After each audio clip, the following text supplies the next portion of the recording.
Let's say I can pick up a mole, the animal, and throw it. I've never tried this, but I assume I can.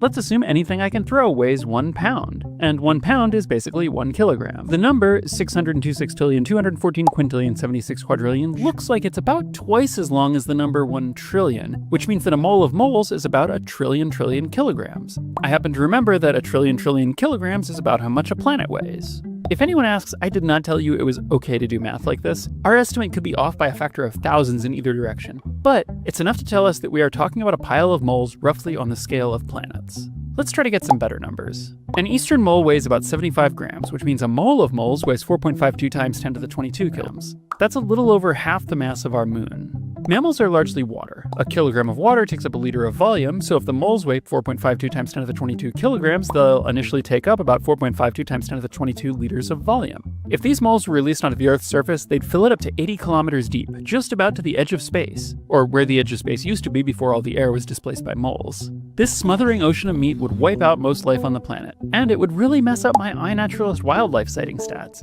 So doing this on Earth is not a good option. Instead, let's gather the moles in interplanetary space. Gravitational attraction pulls them together into a sphere. Meat, being mostly water, doesn't compress very well, so we end up with a mole planet that's a bit larger than the moon. The mole planet is larger than the moon even though it weighs around half as much, since water is much less dense than rock, which you can demonstrate by throwing a rock into the water, or noticing that the ocean stays on top of the Earth's surface.